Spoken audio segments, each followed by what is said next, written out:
Got this jigsaw puzzle recently. Cute puppies. You know jigsaw puzzles, right? This one's got 1,000 pieces. Any of you jigsaw users? Are you one of those people who's got a table set up often and just kind of leave it up for days, weeks on end? Okay. So I'm just curious, how are you supposed to do this? I've tried a couple of times. Got any hints for me? Work on the straight edges first. Make the frame.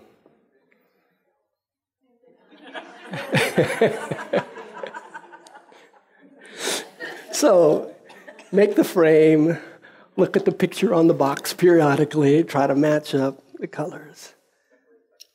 Separate by color. Separate by shape and color.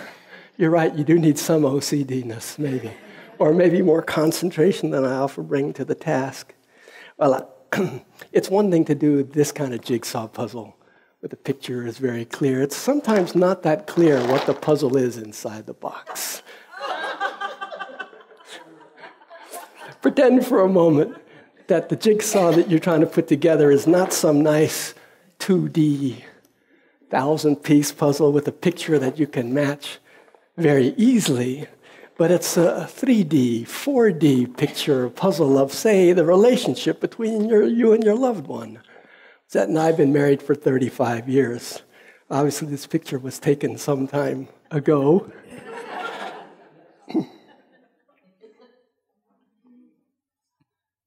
But as recently as yesterday, the day before, I was really confused about this relationship. We had a great time in Europe. It was wonderful being with my daughter, the wedding, a wonderful trip, all expenses paid by my son-in-law. Yay, big fun. Come home.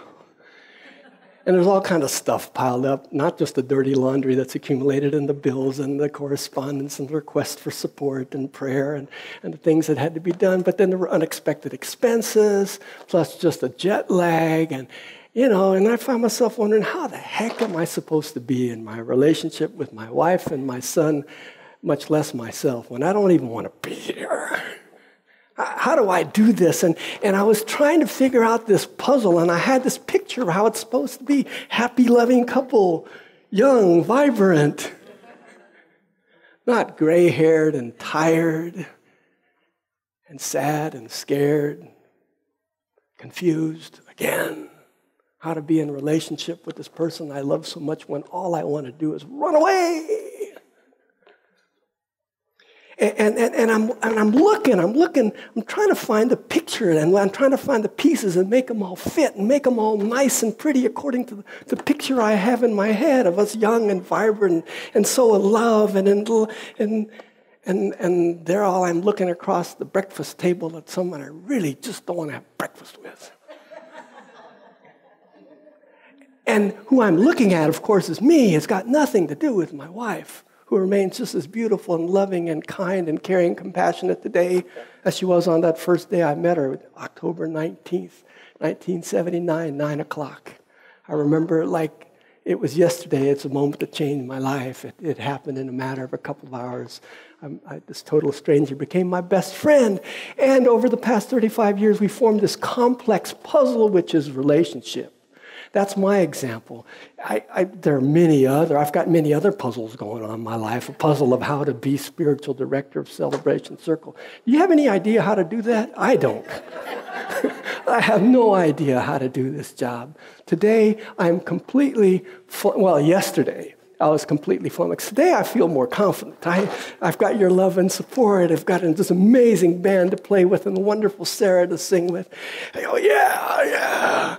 Yesterday, not so much.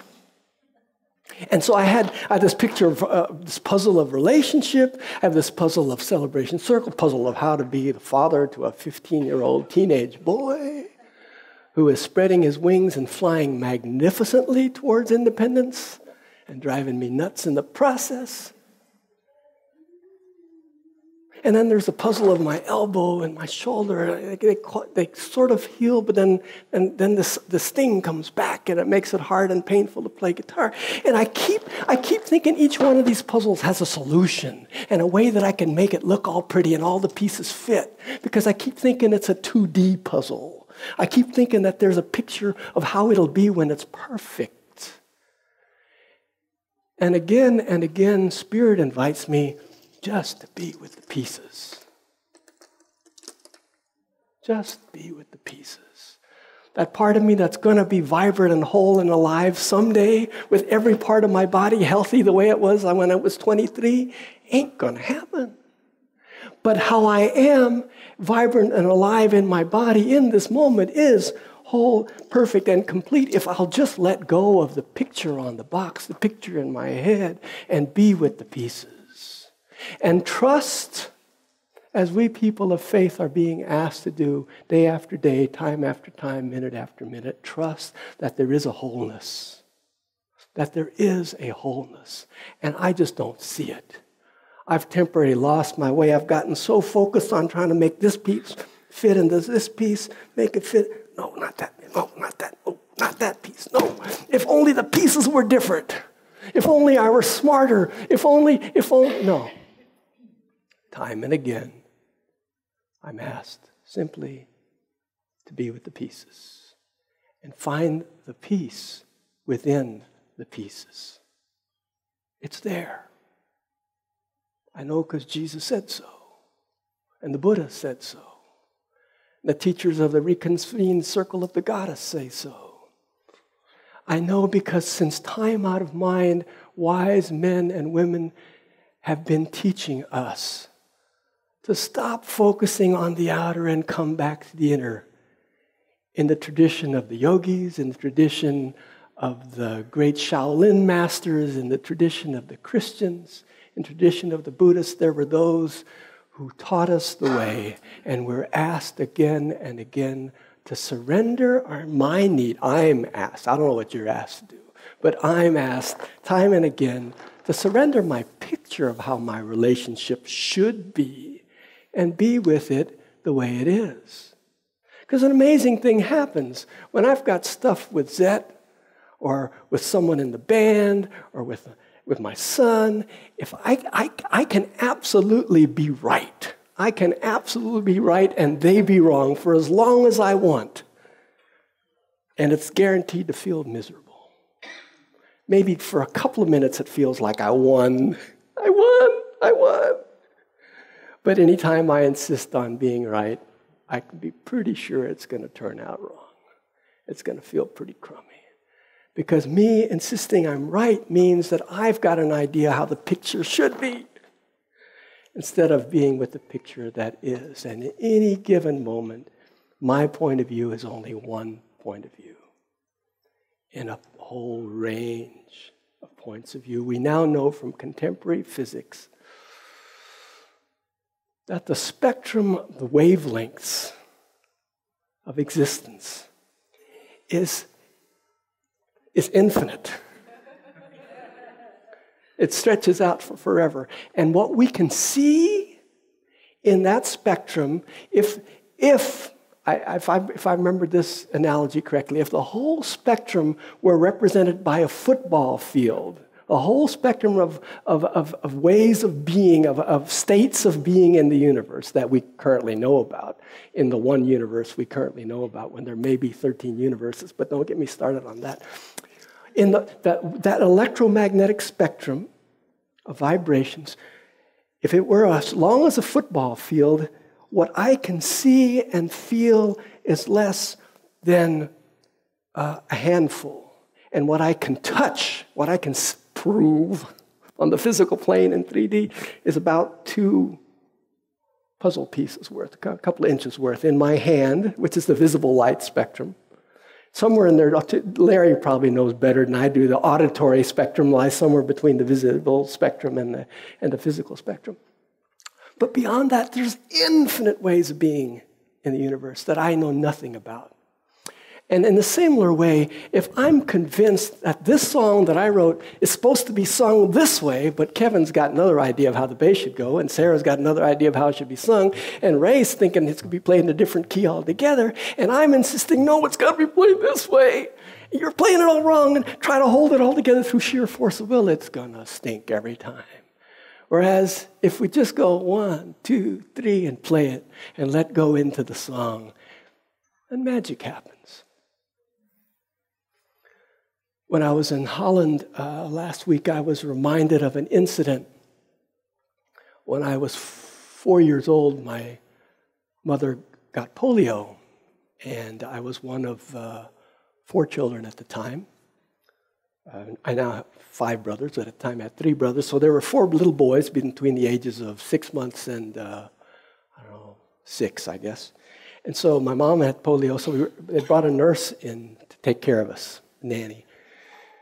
And she made chocolate every day for us using this chocolate, Droste chocolate. And I remember very clearly one day she was making chocolate and she brought us this cup of chocolate on a tray, and she had on the tray this can. And I don't know if you can see it. I'll pass it around. It's pretty cool. I brought several as visual aids. But you have this picture